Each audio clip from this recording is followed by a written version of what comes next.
Bueno, voy a hablar de un libro muy importante de Sandro Mezzadra y Brett Nilsson que se titula La frontera como método, publicado por la editorial Traficantes de Sueños, en traducción de Verónica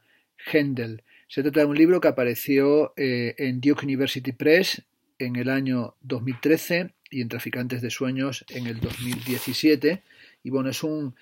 texto, como digo, realmente muy importante, de una enorme profundidad y complejidad,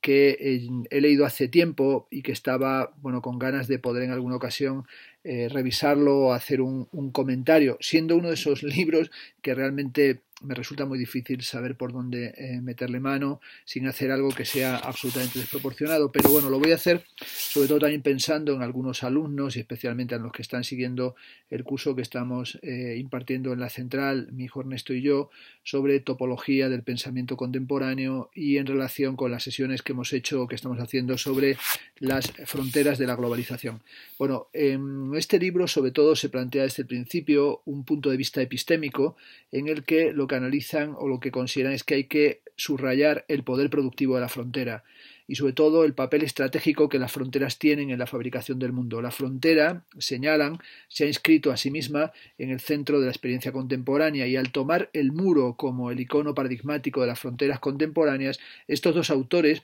son llevados a veces o somos llevados constantemente a establecer una especie de enfoque unilateral en relación con la cuestión de la capacidad de exclusión de las fronteras. El objeto, subrayan, de la frontera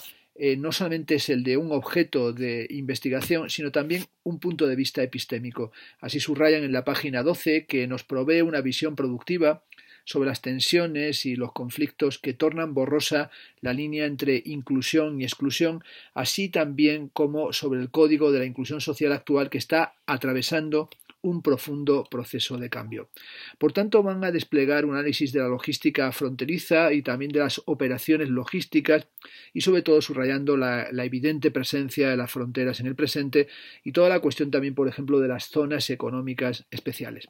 En la página 13 señalan que las fronteras, lejos de servir solamente para bloquear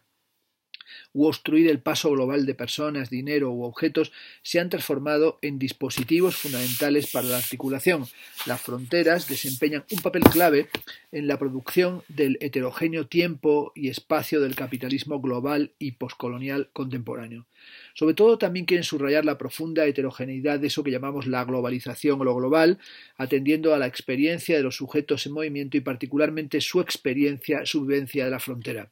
En la transición global actual, bajo la presión de la financiarización del capital, yace la necesidad de poner a prueba algunas de las nociones y de los paradigmas teóricos más preciados que han sido producidos por la economía política y las ciencias sociales para poder captar el problema. Esto es desde la división internacional del trabajo hasta las nociones como centro y periferia, pero sobre todo para comprender la multiplicidad de aspectos que tienen que ver con la constitución del trabajo y también la importancia estratégica de la propia heterogeneidad. De lo que van a hablar, por tanto, es de la frontera constitutiva, es decir, de cómo en la modernidad las fronteras han desempeñado un papel constitutivo en los modos de producción y organización de la subjetividad política. Pensemos en el lema de los latinos en los Estados Unidos cuando dicen nosotros no cruzamos la frontera nos cruzó a nosotros. Alrededor de las fronteras, aunque frecuentemente lejos de la frontera literal, tienen lugar algunas de las luchas más importantes del presente, como señalan estos autores,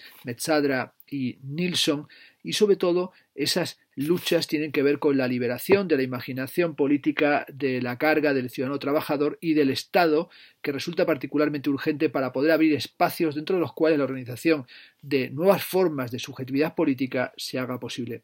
En el fondo, tienen que tratar aquí cuestiones como los debates contemporáneos acerca de la traducción y de la configuración de lo común, y lo van a hacer haciendo análisis también de casos, como sería el sistema de taxis de la ciudad de Nueva York y la diversidad de fuerza de trabajo y cómo en esa ciudad hay migrantes que hablan más de 80 lenguas y cómo también los taxistas han establecido a veces huelgas, como la que llevó a la histórica victoria del aumento de la tarifa para los conductores de taxi en marzo del 2004. El libro de Viju Matthew, Taxis y capitalismo en la ciudad de Nueva York, sería también un libro fundamental para ellos de este tipo de luchas fronterizas, de traducción y de constitución de la subjetividad en el tiempo presente, pero sobre todo una representación del trabajo migrante que ha representado un rol clave en la transformación de la economía metropolitana y en el desarrollo de las luchas sociales durante los últimos 15 años. Las fronteras, insisten, lejos de servir simplemente para bloquear o obstruir los flujos globales, se han convertido en los dispositivos esenciales para su articulación, y al hacerlo, las fronteras no solo han proliferado, también están atravesando complejas transformaciones y se corresponden con aquello que Saskia Sassen ha denominado la disgregación concreta y heurística de la frontera. Y también, igual que van a tratar la heterogenización del trabajo, van a tratar la heterogenización de las fronteras, sobre todo porque hoy en día las fronteras no son solamente márgenes geográficos o bordes tradicionales, son instituciones sociales complejas que están marcadas por tensiones entre prácticas de reforzamiento y prácticas de atravesamiento. Las fronteras se están transformando, evidentemente, en instrumentos cuidadosamente afinados para administrar, calibrar y gobernar el tránsito global de personas, dinero y cosas. Y la frontera juega un papel clave en la producción de los tiempos y los espacios del capitalismo global. La pregunta de qué es una frontera, esa pregunta que hizo Etienne Balibar, evidentemente tiene que ver con cómo se afronta esto desde una perspectiva polisémica y asumiendo, como hemos dicho, la heterogeneidad de las fronteras, sobre todo observando la multiplicidad de su naturaleza, su carácter hipotético y ficticio, que no hace que sean menos reales. Las fronteras siempre están sobredeterminadas. Esto significa que una frontera política nunca constituye un mero límite entre dos estados. Esto es, la frontera tiene el carácter de configuración del mundo. Aquí ellos remiten a la tesis desarrollada por Carl Smith en 1950 en el Nomos de la Tierra, donde sostenía que el trazado de las fronteras en el marco de Europa moderna tuvo lugar de la mano de acuerdos políticos y legales proyectados para organizar un espacio que ya era global. Esto tiene que ver con el rediseño de la imagen del mundo y con la geografía política, con todas esas guerras devastadoras, levantamientos anticoloniales, transformaciones en los modelos de comunicación y transporte, cambios geopolíticos, burbujas y colapsos financieros, todos esos eventos que han contribuido a rediseñar la imagen del mundo de un mundo pretendidamente global. Pero sobre todo lo que es importante es la reorganización de las relaciones entre el Estado y el capital. El capital contemporáneo, señalan en la página 24, caracterizado por los procesos de financiarización y por la combinación de regímenes heterogéneos de trabajo y de acumulación, negocia la expansión de sus fronteras con ensamblajes extremadamente complejos de poder y derecho que incluyen pero también trascienden los aspectos de los estados-nación. Y lo que están haciendo en este libro es ofrecer una perspectiva cartográfica, una razón cartográfica de la crisis, estudiando el estadio de transformación material de las fronteras, realizado entre otros por Farinelli, pero también subrayando que la cartografía es un instrumento clave en la dominación colonial. En la actualidad, las fronteras todavía desempeñan una función de configuración del mundo, pero sabemos también que la frontera no es un lugar cómodo para vivir. Y en esta época, sin duda, estamos sometidos, por razones obvias y también por la política delirante de Donald Trump, a la obsesión del muro. Tenemos una tendencia a ver las fronteras como muros materiales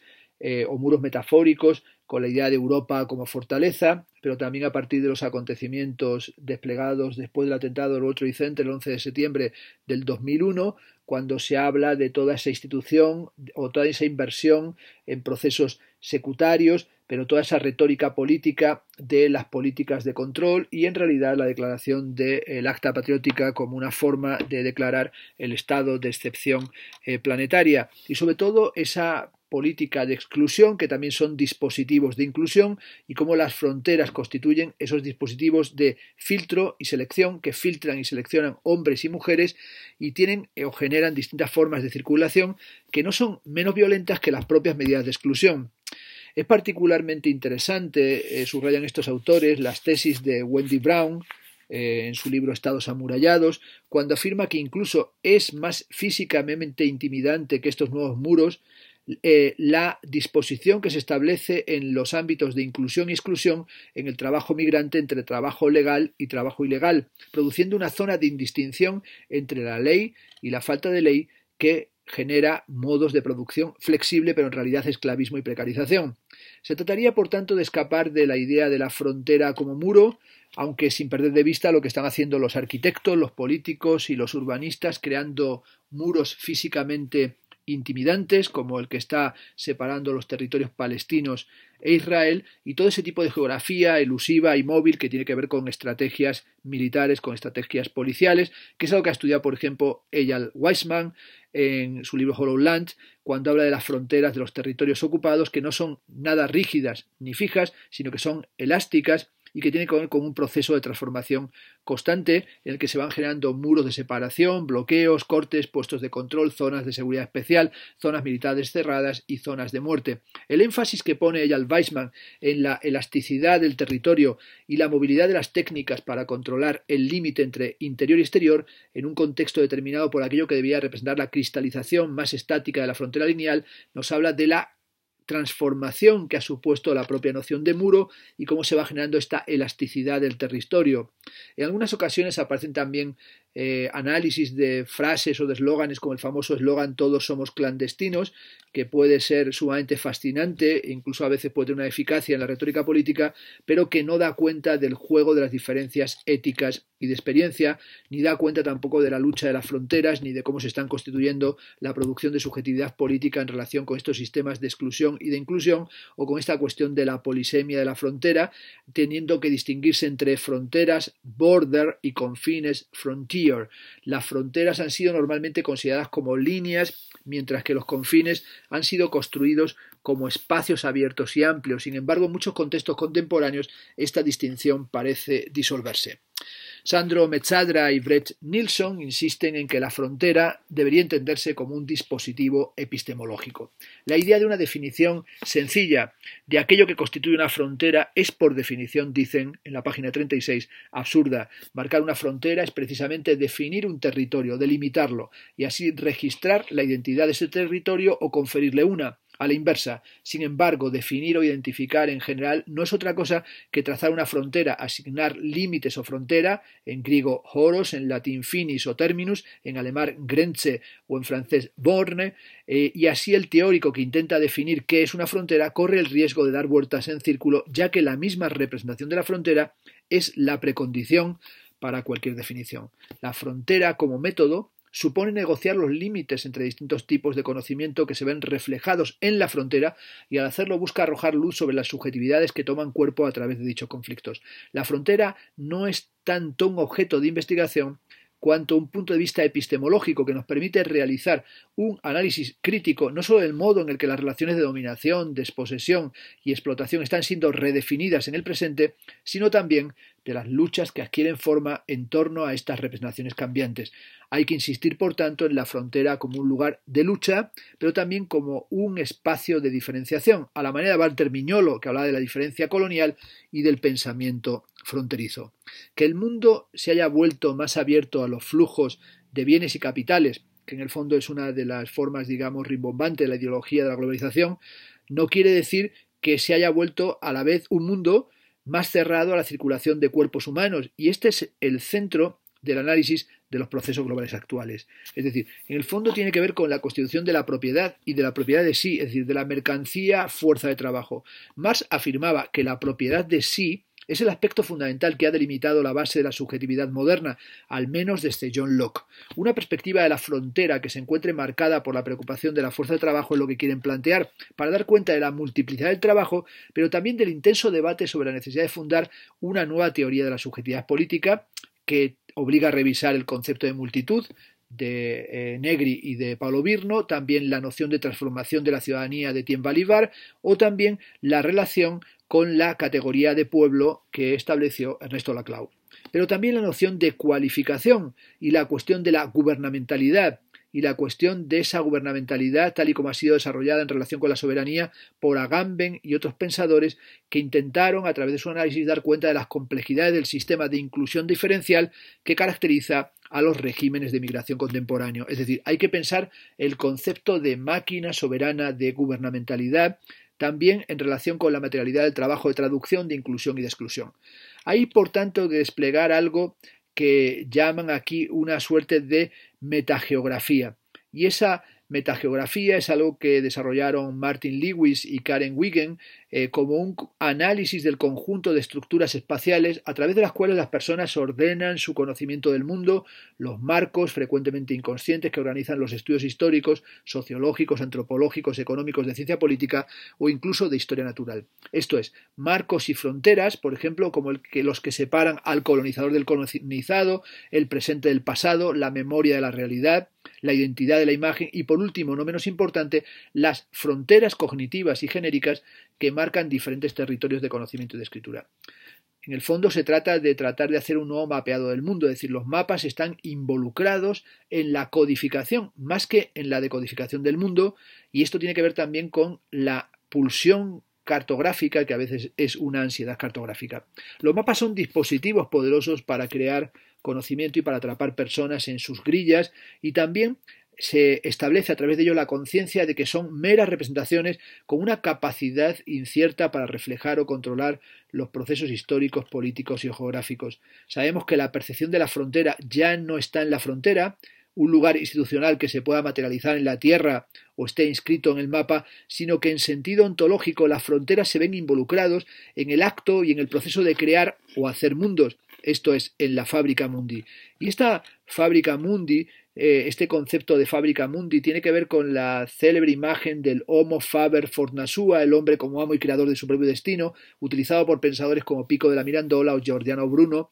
para señalar la liberación del hombre de su carácter subyugado con respecto a fuerzas naturales y trascendentes. Es fundamental, como advierten, tener en cuenta a Gerardus Mercator, el primer cartógrafo científico que también utilizó este concepto de Fabrica Mundi y esta dimensión de la fabricación del mundo en el título de su Atlas sive cosmographicae meditationes Fabrica Mundi et fabricati figura del año 1595. El término Fabrica Mundi denota la proporción, el orden o la trama del mundo que el mapa se supone que representa. Los primeros cartógrafos modernos participan en el proceso de abstracción de los significados de la palabra fábrica que puede ser rastreados en la medicina,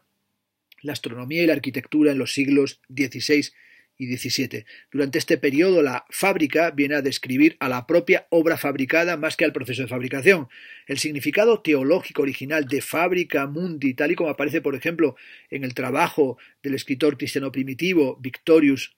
of Petau, es de este modo transpuesto a la imagen de la perfección del objeto a investigar desde el cuerpo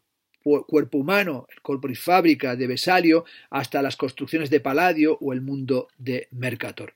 El nacimiento de la cartografía moderna, advierten Metzadra y Brett Nilsson, debe ser situado, por tanto, dentro de un proceso más amplio de apropiación y neutralización de los desafíos humanistas y materialistas del pensamiento del Renacimiento. Esto condujo al surgimiento de la ciencia y de la filosofía modernas, en las cuales, como sabemos, Descartes juega un papel fundamental. Aquello que Michel Foucault afirmó en Les Mots les Choses acerca de Don Quijote, y puede decirse también en relación con la cartografía moderna, habiendo surgido de la crisis de la noción de cosmografía de Imago Mundi, la cartografía moderna también es lo negativo del mundo renacentista. Junto con la escritura, tal y como sugiere Foucault, la cartografía ha dejado, dice Foucault, de ser la prosa del mundo. Las semejanzas y los signos se han roto y han roto su viejo compromiso. Se podría aventurar que el uso de la expresión Fabrica Mundi señala en la forma de un lapsus la conciencia del cartógrafo del hecho de que representar el mundo en un mapa también significa producirlo. Esto nos recuerda la noción de representación productiva de Martin Heidegger, que también resuena en el análisis de la representación realizado por Foucault en Les Mots les Choses. Pero dicha conciencia adopta la forma de un desconocimiento porque la obra producida, su perfección, producción y orden interno oscurece el proceso de producción real. Mientras en Europa surgía la cartografía moderna, estaban siendo trazadas líneas tanto en tierra europea, en la forma de los cercamientos comunales que caracterizan, según Karl Marx, la forma de acumulación originaria del capital, como en los nuevos mapas de las Américas para organizar jurídicamente la conquista colonial y la expansión de las potencias europeas. En su célebre Totius Latinatis Lexicon del año 1771, el erudito del siglo XVIII Egidio Forcellini nos informa que fábrica significa propiamente la fábrica oficina, la fábrica del taller o ergasterion, un tipo de taller encontrado en la antigua Grecia, en el este helénico, en las provincias al este del Imperio Romano y Bizantino, que por regla empleaba trabajo esclavo. Mucho antes de que comenzara la Revolución Industrial en Inglaterra, este tipo de taller, el ergasterion, surgió nuevamente a escala masiva en el Caribe, donde las plantaciones de caña de azúcar anticiparon la organización industrial del trabajo esclavizado. También está presente en las minas ubicadas en los alrededores de la ciudad del Potosí, en la Bolivia actual, donde la extracción de plata estaba basada en el sistema de trabajo forzado conocido como la mita, establecido por el virrey español Francisco de Toledo en 1573. El papel de Potosí como una ciudad global en el desarrollo del sistema capitalista mundial entre los siglos XVI y XVII ha sido destacado, por ejemplo, fue destacado en la exposición El Principio Potosí, que se organizó en el Museo Nacional Centro Arte Reina Sofía en el año 2010. La obra titulada Mapa Mundi, por ejemplo, realizada por la artista austriaca Anna Artaker, dibujando nuevamente el mapa del mundo que fuera publicado en Siena en el año 1600 por Arnoldo di Arnolfi, era un trabajo que nos habla de esta recartografía del mundo global, pero también del principio de acumulación originaria de riqueza. La relación entre el nacimiento de la cartografía moderna y la acumulación originaria está explicitada en esta obra. Antaker utiliza una moneda de plata antigua, histórica, acuñada con plata del Potosí a finales del siglo XVI, para sobreimprimir sobre su copia el mapa original de las rutas marítimas por las cuales viajaba la plata hacia el este de Europa y hacia el oeste a través de Manila hasta llegar a China, desde el Potosí alrededor del mundo. En el fondo es una reflexión sobre esa geografía global como forma de acumulación originaria de la que ya habló Marx. Es decir, se trataría de ese descubrimiento, como dijo Marx, de las comarcas auríferas y argentíferas en América, y como dijo Marx, el exterminio, la esclavización y el soterramiento en las minas de la población aborigen, la conquista y saqueo de las Indias orientales, la transformación de África en un coto reservado para la caza comercial de pieles negras, caracterizan los albores de la era de la producción capitalista. Estos procesos, dice Marx, constituyen factores fundamentales de la acumulación originaria. Los mapas, por tanto, de la primera modernidad ya habían anticipado la conexión entre líneas de frontera, la territorialización de la identidad e incluso el surgimiento de un pensamiento de la llamada civilización. Aquí Mezzadra y Bernielson relacionan el surgimiento de la razón cartográfica moderna con el debate acerca de la interpretación de Descartes por Foucault en Historia de la locura, pero también con la crítica que hizo Jacques Derrida a la historia de la locura de la época clásica en el año 1963. Desafiando cualquier oposición simple y binaria entre razón y locura, Derrida enfatizó la importancia de arrojar luz sobre el acto del cogito en el momento hiperbólico en el que se mide con la locura, o más bien se deja de medir por esta. Esta superposición de la razón y la locura, este momento hiperbólico de encuentro y desencuentro entre el ser y el otro, es característico de toda frontera, ya visible en la verdad del sentido común, según la cual una frontera separa tanto cuanto conecta. Para ser producido como el resto y para ser construido y excluido como su otro, el mundo no occidental ya debía ser incluido en el Occidente mismo, en el momento hiperbólico en el cual tanto Occidente como el resto, así como el mundo mismo, son producidos. Ese momento hiperbólico, el momento ontológico de la producción del mundo, es aquello que debemos poder leer en los mapas modernos.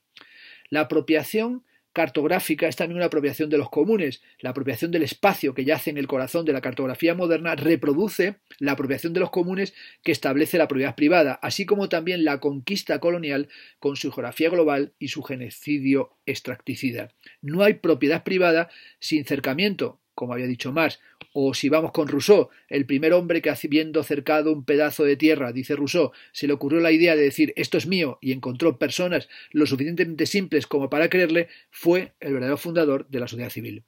Así como la economía política, dicen en este libro Mezzadra y Bernielson en la página 56, así como la economía política clásica borró el pecado original y la violencia de la acumulación primitiva en el horizonte histórico del capitalismo, naturalizando las leyes y la acumulación capitalista, la cartografía moderna congeló también el momento ontológico de la fabricación del mundo, construyendo su epistemología sobre la idea de una medida y proporción natural del mundo, una abstracta fábrica mundi para ser proyectada en los mapas. Franco Farinelli observa la afinidad electiva entre los símbolos cartográficos y el dinero en las sociedades capitalistas. Mientras que los primeros actúan sobre los mapas y el segundo en el mercado, Ambos desempeñan el rol de equivalentes generales, haciendo que el espacio y el mercado sean conmensurables. Esto significa que la lógica del valor de cambio empapa la razón cartográfica moderna desde el momento mismo de su surgimiento, del mismo modo que constituye el esqueleto conceptual de la objetividad fantasmal del mundo llevado a cabo por el fetichismo de la mercancía en el sentido marxista.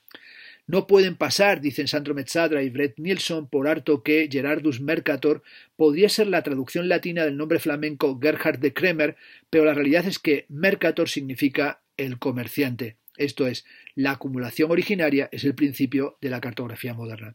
Así, Naoki Sakai y John Salomon advertían que el archivo, el lenguaje y la cultura y la historia, en breve, la fetichización moderna de la experiencia comunicable, son tanto lugares de acumulación originaria cuanto formas de construcción de sujetos mayoritarios y de dominación, pero también modos de producción y trabajo para el capital. Mezzadra y Bernd Nilsson van a analizar esos modos de producción y trabajo del capital, sobre todo analizando el Fordismo, tomando en cuenta el análisis que del Fordismo realizó Gramsci en los cuadernos de la cárcel, concentrándose Gramsci en el hecho de que la racionalización del trabajo y la producción vinculada al Fordismo no era meramente un proceso técnico, más bien debe ser entendido como una remodelación de todo el tejido de una sociedad que ha determinado la necesidad de elaborar un nuevo tipo humano. Las cuestiones de sexualidad, la familia, la coerción moral, el consumismo y la acción del Estado estaban involucradas en este esfuerzo por crear un nuevo tipo de trabajador conforme al nuevo tipo de trabajo y de proceso productivo. Así, la animalización del trabajador a la que hace referencia Frederick Taylor a comienzos del siglo XX eran cruciales. Los industriales americanos, agregaba Gramsci, comprendieron que, entre comillas, el gorila amaestrado es una frase, pero que el obrero, a pesar de todo, sigue siendo un hombre y que durante el trabajo piensa más, o por lo menos tiene mucha mayor posibilidad de pensar. Y no solo piensa, dice Gramsci, sino que el hecho de que no obtenga satisfacciones inmediatas por su trabajo y de que comprenda que se lo quiere reducir a un gorila amaestrado, lo puede llevar a un curso de pensamientos poco conformistas. La cuestión también es cómo se articuló el Estado desarrollista, ¿no? La era del Estado desarrollista, ese discurso del desarrollo en las políticas globales norteamericanas, desde la formulación en el año 1947 de aquello que se conoció como doctrina Truman, que fue un intento de colonizar el anticolonialismo. Y tiene que ver también con el ascenso de los estudios regionales, con aquellas etapas del crecimiento económico establecidas por Walt Whitman Rostow y por esta especie de texto publicado en el año 1960 que se considera una suerte de manifiesto anticomunista. Fue en la década de 1950 cuando el desarrollo comenzó a ser percibido como un ámbito sistemático que iba a ser provocado por una acción racional y decidida, una tarea a ser realizada, un objetivo a ser logrado y una misión a ser llevada a cabo. La planificación en este momento dejó de ser un concepto socialista, se transformó en una palabra mágica en las décadas de la Guerra Fría. Y así la emergencia del paradigma del desarrollo como concepto central para la gobernanza del llamado Tercer Mundo desde el punto de vista del Occidente liderado por los Estados Unidos se combinó con el ethos de la conferencia de Bandung del año 1955 que reunió a líderes de los países recientemente descolonizados de África y de Asia. Si hoy en día la construcción de los estudios regionales de la Guerra Fría ha entrado en crisis, no se debe tanto al borramiento, dicen Mezzadra y Bernd Nilsson, o la superación de las fronteras, sino a su proliferación. Las tendencias globalizadoras que dieron origen, por ejemplo, al interés por lo híbrido y los flujos y el transnacionalismo, fueron sensibles a nuevas formas de fractura, diferenciación y creación de fronteras. Las regiones económicas, las soberanías degradadas, las zonas industriales de exportación y los espacios offshore son solo algunos de los nuevos tipos de espacios globales heterogéneos que pasaron a primer plano con el surgimiento de las así llamadas geografías del postdesarrollo. Este sentido simultáneo de integración y caos, de regionalización y deriva, captura las complejas tramas de poder y producción del mundo contemporáneo. La célebre afirmación de Leuciana y de Guattari de que los procesos de desterritorialización siempre van acompañados de procesos de reterritorialización. Y así aparece este capitalismo que es organizado, burocrático y también capitalismo desorganizado del que hablan Lasch y Urri. De lo que están tratando en todo momento Sandro Mezzadra y Brett Nilsson es de cómo la producción de subjetividad intersecta con la producción de espacio, que es algo que también está evidentemente en David Harvey y que también se encuentra en Henri Lefebvre, y que también hasta se podría decir que esta intersección de producción de subjetividad y transformaciones espaciales se encuentra en Edward Soya, o se puede encontrar incluso en los textos de teoría literaria y de consideraciones sobre nuestra época y sobre el posmodernismo de Frederick Jameson. Aunque Metzadra y Brett Nilsson tratan de pensar esta producción de subjetividad como intersección con la producción de espacios a partir de proyectos, por ejemplo, del regionalismo crítico y de libros como Atlántico Negro, de Gilroy, que tiene que ver con una relectura de la doble conciencia de Dubois, pero también con Nuestra América, del texto histórico del año 1892 de José Martí, o con los textos sobre las otras Asias de Gayatri Spivak. Es decir, pensar esta producción de subjetividad en relación con las modernidades alternativas. En la página 81 dicen que lejos de conducir a la formación de regiones y continentes como contenedores ya dados y separados de modernidades alternativas, las derivas continentales y las luchas en torno a las fronteras y la movilidad son fundamentales en la constitución de estos espacios como lugares de acumulación capitalista, así como en la emergencia de nuevos territorios de lo que llaman Tony Negri y Michael Hart la altermodernidad. La frontera como método, señalan, da vida entonces a un regionalismo crítico que entiende los intentos por controlar la movilidad de los migrantes como esencial para el funcionamiento del capitalismo y de las políticas y tecnologías de las fronteras como parte de una larga línea de mecanismos administrativos que funcionan con este fin. Bueno, llevo exactamente 31 minutos con el libro de Sandro Metzadra y Nilsson, pero creo que en relación con las notas que tengo tomados es mejor que haga 2 vídeos que tal vez sean un poco más digeribles, y únicamente con esta consideración en torno a la altermodernidad y el regionalismo crítico que están proponiendo para leer esta frontera entendida desde un punto de vista epistémico como producción de subjetividad y también como transformaciones espaciales, políticas y económicas, lo voy a dejar por ahora para continuar mañana con una nueva entrada, especialmente dado que está siendo ya muy tarde y el cansancio va haciendo también su mella.